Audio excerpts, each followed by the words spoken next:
नमस्कार, मैं अनीता चौधरी और न्यूज अड्डा के इस प्लेटफॉर्म पे आप सभी का स्वागत है।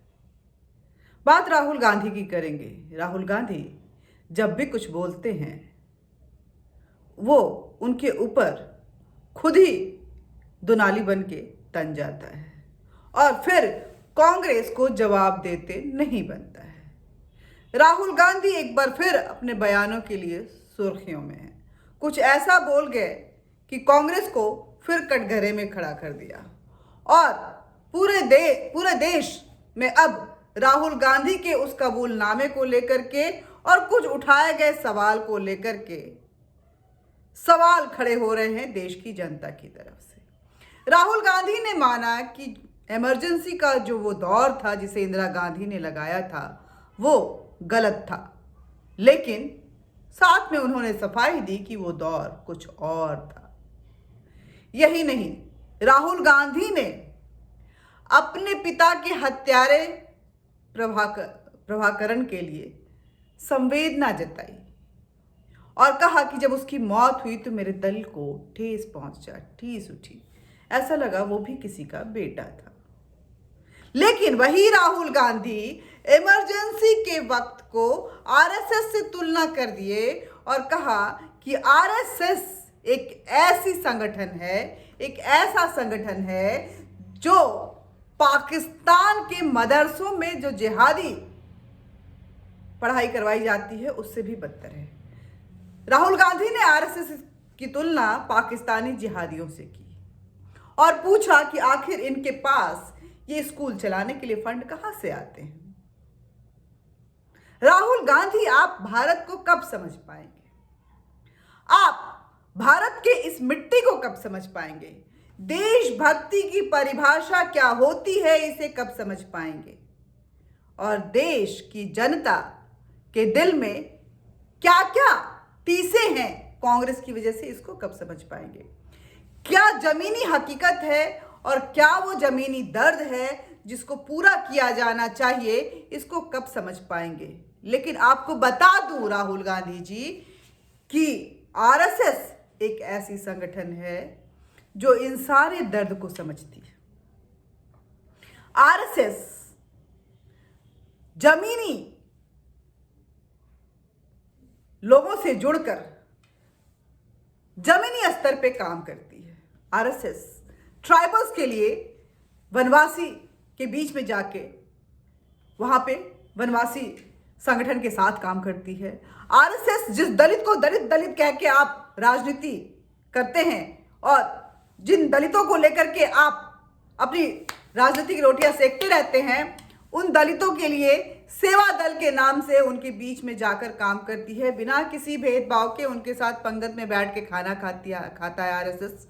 और आरएसएस उनके लिए शिक्षा से लेके, उनके कल्चर से लेके और उनके संपदा से लेकर के उनके व्यवस्थित होने तक के सारे इंतजाम करती है। जिस ट्राइबल को आप इग्नोर करके उस जंगल की तरफ आप जाते ही नहीं है, वहां आपकी मम्मी जो है वो कन्वर्जन का प्रोपेगेंडा वहां रचती हैं, उस ट्राइबल एरिया में जाकर आरएसएस काम करता है। इस देश के कल्चर को मिटाने का जो काम कांग्रेस ने किया, उसको संजोने का काम, उसको लोगों तक, जन जन तक पहुंचाने का काम आरएसएस करती है विश्व हिंदू परिषद के रूप में। आरएसएस एकल स्कूल चलाने के लिए, एकल विद्यालय चलाने के लिए, जिन स्कूलों को लेकर के आप इतना बवाल मचा रहे हैं, वो चलाती है। और जो गरीब गुरबे, जो आर्थिक रूप से तंग घर के बच्चे हैं, जो पढ़ाई के लिए वो सामर्थ्यवान नहीं है, उनके लिए ये स्कूल जो है, आप जाके देखिए किस तरह से काम करता है। आपकी सरकार पॉलिसी नहीं बना पाई और जो बनाई वो कागजी खानापूर्ति होके रह गया। लेकिन आरएसएस बिना किसी पॉलिटिकल सपोर्ट के, बिना किसी भेदभाव के, बिना किसी स्वार्थ और निहित मंशा के, वो लगातार समाज के उत्थान के लिए ये काम कर रहा है। आरएसएस वो संगठन है जो समाज को एकजुट करने की बात करता है। देशभक्ति के नाम पे भारत एकल भारत का सपना नहीं देखता ही नहीं, उसको सुनिश्चित करने की कोशिश करता है और उसके लिए अपनी जान गंवाता है। आरएसएस के कार्यकर्ता केरल में और बाकी जगहों पे पीएफआई, एसडीपीआई जैसे जो कट्टरवादी संगठन हैं उनके द्वारा मारे जाते हैं, लेकिन फिर भी वो जमीन पे जाके काम करते रहते हैं। लेकिन उस हत्या के खिलाफ आपकी एक आवाज नहीं निकलती है। वहां जाके नॉर्थ और साउथ का बंटवारा आप करते हैं। बंगाल में उसी कट्टरपंथी पार्टी के साथ आप गठबंधन करते हैं, जिसको लेकर के आपके ही दल के नेता सवाल खड़े करते हैं। लेकिन राहुल गांधी, आपको प्रभाकरण की मौत पे दिल में ठेस पहुंचती है, टीस उठता है, दर्द होता है, आप भावुक हो जाते हैं, जो कि आपके पिता का हत्यारा है। लेकिन आरएसएस जो हर दर्द को समझती है, उसके लिए आप जहर उगलते हैं, उसको जिहादी बताते हैं। आप बुहरान वानी के समर्थन में अपनी बातें कहते हैं, आतंकवादियों के समर्थन में अपनी बातें करते हैं, गौतम नौलखा जैसे अर्बन नक्सल्स के समर्थन में आपके स्टेटमेंट्स आते हैं, उनको छुड़ाने की बातें करते हैं, पीएफआई के समर्थन से शाहीन बाग का प्रोपेगेंडा तैयार करते हैं और खालिस्तानियों के समर्थन से किसान आंदोलन चलाते हैं, वहां आप उनके साथ मंच साझा करते हैं।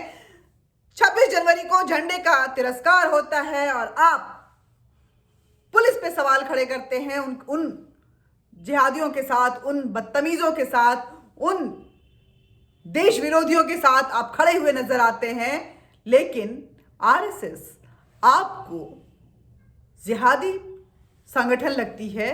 पाकिस्तान के मदरसों में जिहादी जो निकलते हैं, उससे आप आरएसएस की तुलना करते हैं। आपको पता है कि आरएसएस क्या है? जब देश आजाद हुआ था राहुल गांधी जी, और उस वक्त में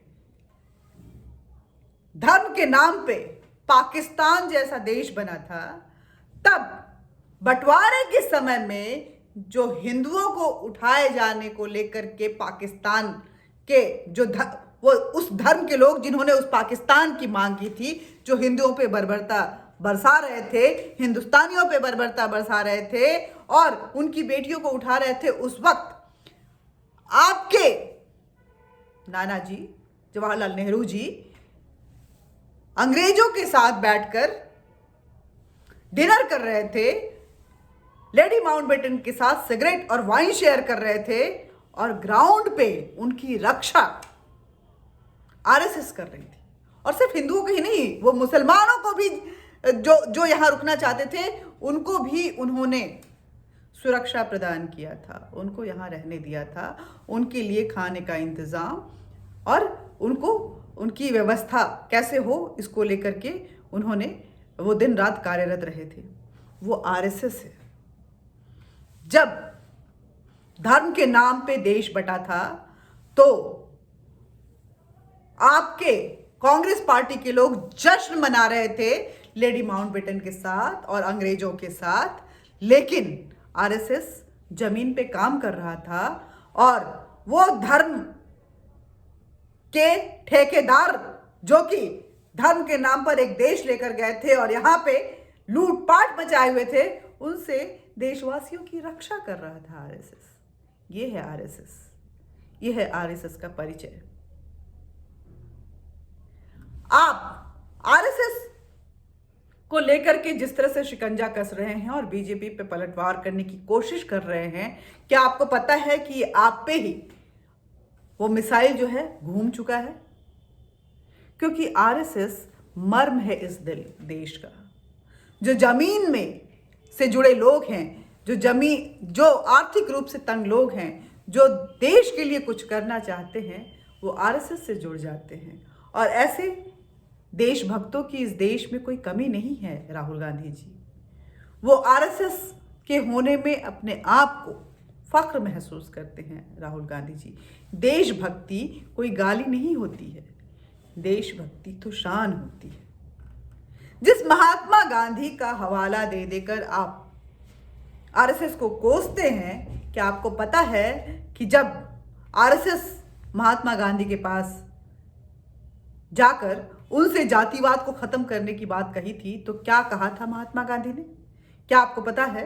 उन्होंने मना कर दिया था। लेकिन आरएसएस के कार्यक्रम में जब महात्मा गांधी आए और सारे लोग पंगत में बैठकर खा रहे थे, ना उसमें कोई जात था ना कोई धर्म था, तब महात्मा गांधी भी आश्चर्यचकित हुए थे और तारीफ करते नहीं चुके थे कि ये कैसा संगठन है जहाँ पे लोग एक साथ बैठ के खाते हैं और किसी को पता नहीं है कि साथ में बैठा व्यक्ति जो है किस जात से है। तो ये आरएसएस है। आरएसएस समाज को जोड़ने का काम करता है। आरएसएस देश को मजबूत करने के लिए अपना सर्वस्व न्यौछावर करता है।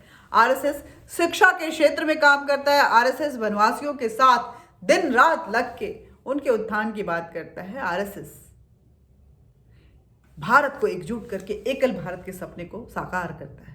आरएसएस वो संगठन है जो देश की मर्यादा और संस्कृति को जिंदा रखने के लिए न जाने कितने बलिदान देता है और राम मंदिर के नाम पे वो जीत कर आता है। आरएसएस एक ऐसा संगठन है जो तिरंगे का परचम लहराता है और हर वक्त उसको सलाम करता है। आरएसएस देश के लिए न्यौछावर है और बीजेपी एक ऐसी पॉलिटिकल पार्टी है जिसमें आरएसएस के ज़्यादातर निकले हुए नेता हैं। तो आरएसएस को आपको समझना पड़ेगा कि आखिर बीजेपी के वो नेता ज़मीनी हकीकत से इस कदर जुड़े हुए हैं, वो ज़मीन से इस तरह जुड़े हुए हैं कि आप चाह के भी उसको मिटा नहीं पा रहे हैं। और जितने झूठे एलिगेशन बार बार झूठ बोल के लगा रहे हैं वो आप पे ही बैकफायर हो रहा है। ये आपके खुद के नेता गुलाम नबी आज़ाद भी कह चुके हैं, ये आपके खुद के नेता आनंद शर्मा भी कह चुके हैं और कपिल सिब्बल भी कह चुके हैं और बाकी न जाने कितने नेता बागी तेवद अपनाते हुए उन्होंने ये कह दिया क्योंकि उनको देश प्यारा है। वो पार्टी में आए देश के लिए थे, वो पार्टी में आए देश में अपने आप को समर्पित करने के लिए थे, समाज के लिए कुछ करने की तमन्ना लेकर आए थे। लेकिन आज की कांग्रेस जो है वो कुछ भी करने लायक नहीं रह गई है। हालांकि कांग्रेस की यह हालत पहले से ही थी। जवाहरलाल नेहरू ने जो शपथ ली थी इस देश के पहले प्रधानमंत्री के तौर पे, वो शपथ अंग्रेजों ने दिलवाई थी और उनकी प्रतिबद्धता, वो शपथ आप सुन लीजिए, उनकी प्रतिबद्धता जो थी वो भारत के संविधान की तरफ नहीं बल्कि ब्रिटिशर्स की तरफ थी। आप उस शपथ को सुनिए और फिर समझिए कि आखिर आरएसएस क्या है और क्यों आप जमीन से दूर होते जा रहे हैं।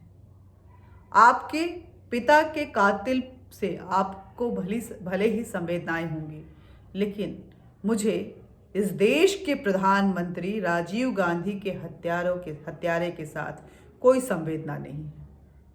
प्रभाकरण के साथ मेरा कोई भी संवेदना वाला जो भाव है वो नहीं आता है। मुझे लगता है कि वो एलटीटी का जो प्रभाकरण है उसने मेरे प्रधानमंत्री की हत्या की थी, इस देश के प्रधानमंत्री की हत्या की थी और माफ़ी के काबिल तो कतई नहीं हो सकता है। उसके लिए संवेदना की गुंजाइश कहीं भी नहीं है। आपको इस देश का प्रधानमंत्री बनने का ज़बरदस्त शौक़ है, लेकिन उस शौक़ को जो है वो सपने को साकार करने के लिए आपको इस देश के लिए समर्पित होना पड़ेगा। आपको आरएसएस बनना पड़ेगा। नमस्कार।